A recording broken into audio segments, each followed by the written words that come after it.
नगर परिषद चुनाव को लेकर महाराष्ट्र में बिगुल बज चुका है। गोंदिया में इस वक्त मौजूद हैं प्रभाग क्रमांक 12 से 2 बार की पार्षद रही भावना दीपक कदम। इनसे हम आज बात करेंगे कि इनका पहले का जो कार्यकाल है वो कैसा रहा है और अब जो आगे का जो रोडमैप है किस रोडमैप के साथ वो आगे काम करेंगे। लेकिन पहले ये समझ लेते हैं कि दो पंचवर्षीय जो कार्यकाल रहा वो कैसा रहा है। मैडम पहले आपका स्वागत है।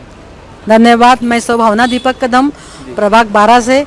किस तरह से आपने काम किए हैं अपने प्रभाग में, थोड़ा बताइए हम विस्तार से। जहां पर हम खड़े हैं हमें पता चला है कि आपके प्रयासों से यहां पर काम हुए हैं, इसको हम चलते चलते समझने की कोशिश करेंगे। ये हमारे सिविल लाइन की बोड़ी है।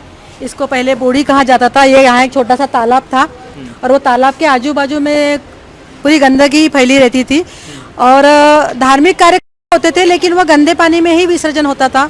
तो हमने प्रयास किए नगर परिषद के माध्यम से, जो मेरे पहले रेजिम में, तो उसमें मैंने इसका एक ये डाला था प्रपोजल, वो सैंक्शन हुआ और ये बोड़ी दूसरे रेजिम में कंप्लीट हुई है।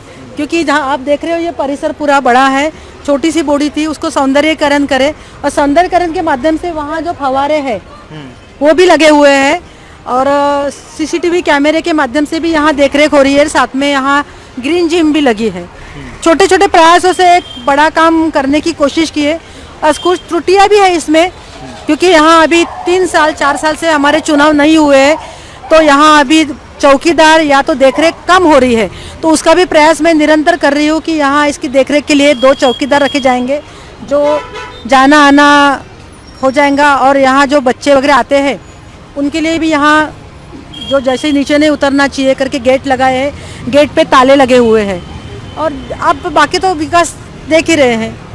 तो कहीं ना कहीं आप लगातार काम कर रहे थे, लेकिन चुनाव नहीं होने के कारण कुछ काम रुके हुए हैं। हाँ, चुनाव जैसे 3 साल मुझे बोनस मिले हैं, 5 और 5 10 साल की मैं मेंबर हूँ और साथ में 3 साल और एक्स्ट्रा मिले मुझे, तो वो बोनस ही मिलना चाहिए, मिलना है। और वो बोनस के माध्यम से मैं और निरंतर काम करते ही रहती हूँ।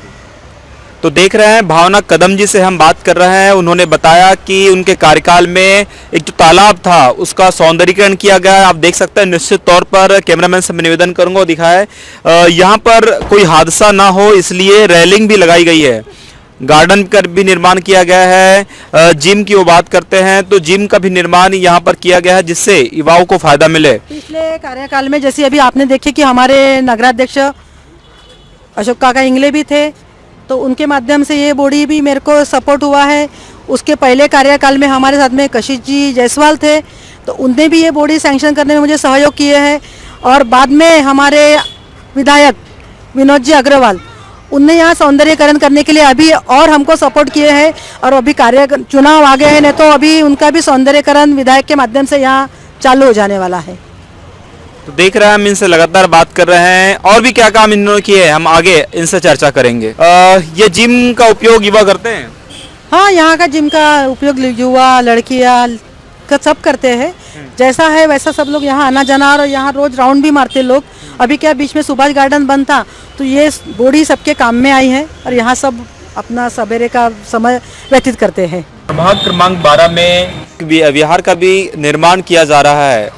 हम बात करते हैं किनके प्रयासों से ये विहार का निर्माण हो रहा है और क्या लाभ इससे प्रभागवासियों को मिलेगा। ये हमारे प्रभाग 12 में नागार्जुन बुद्ध विहार है और यहाँ के नागरिकों के प्रयासों से आमदार विनोद भैया अग्रवाल, इन्होंने प्रयास करके यहाँ एक बुद्ध विहार, नागार्जुन बुद्ध विहार का निर्माण किया है और उसका कार्य निरंतर चल रहा है, वो आप देख ही रहे हैं।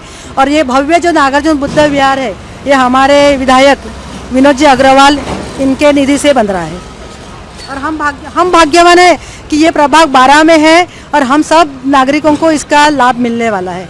क्या रहेगा इस विहार में? इस विहार में जैसे एक हॉल बन रहा है, एक लाइब्रेरी है, छोटे बच्चों की स्कूल जो पहले थी वो निरंतर है और ऊपर में बुद्ध विहार है। तो इन्होंने बताया कि विहार के बनने से कहीं ना कहीं यहाँ के लोगों को लाभ मिलेगा, खासकर शिक्षा की दृष्टि से, क्योंकि लाइब्रेरी के लिए दूसरे तहसील के लोग भी गोंदिया पहुंचते हैं और पैसा दे करके वो प्राइवेट यानी कि निजी लाइब्रेरी में जाते हैं। अब उनको यहाँ पर जो सरकारी लाइब्रेरी, इसका लाभ युवाओं को मिलेगा।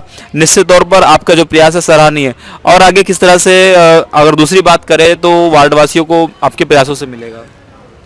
यहाँ जैसे वार्ड वासियों को तो हम सब सुविधा दे ही रहे हैं। तो जो अभी आप देखे हैं कि मनोहर चौक से लेके इधर से जो रोड बन रहा है, ये पूरा रोड और ये नाली सैंक्शन हो चुकी है विनोद भैया अग्रवाल के प्रयासों से। तो ये अभी जैसा चुनाव हो जाएगा, आचार संहिता खत्म हो जाएंगी, तो वहाँ से जो रोड है वो रोड पूरा यहाँ से बनेगा, सीमेंटीकरण होगा। और ये जो नाली है, बड़ी नाली, ये थोड़ी भरी हुई है, तो ये भी नई साथों साथ बनने वाली है, लेकिन कब, जब चुनाव के बाद में। श्रीमती भावना कदम जी से हम लगातार चर्चा कर रहे हैं। 2 साल का कार्यकाल आपने पूरा किया, पानी के लिए किस तरह से नगर वालों की व्यवस्था की गई? मैं आपने अभी बताइए आपको कि मैं 10 साल से मेंबर हूँ और मुझे 3 साल बोनस में मिले हैं, तो मुझे पूरा पता चल गया है कि लोगों को टैंकर के जो किल्लत होती थी, और लोग मुझे इस तरह से फ़ोन लगाते थे कि मैडम आज पानी नहीं आया, नल नहीं आया, टैंकर भेजो। तो मैंने नगर परिषद के माध्यम से जहाँ जहाँ भी बोरिंग है, जैसे आप देख रहे हो नल लगे हैं, ये टंकी लगी है, तो जैसी भी बोरिंग जहाँ जहाँ भी है, तो मैंने वहाँ ये टंकी की व्यवस्था करके घर तक नल पहुँचा दिए हैं। वो देखो, ये एक नल, वो एक नल, ऐसी नल घर घर तक पहुँचे। और ये टंकी के माध्यम से टैंकर भेजने का मेरा काम कम हो गया और सबके घर में पानी आ गया है।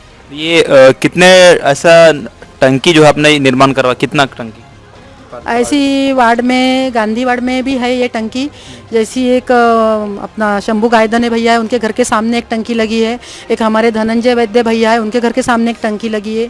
एक ये टंकी है, और ऐसी अपना मेंढे चौक में भी एक टंकी लगी है।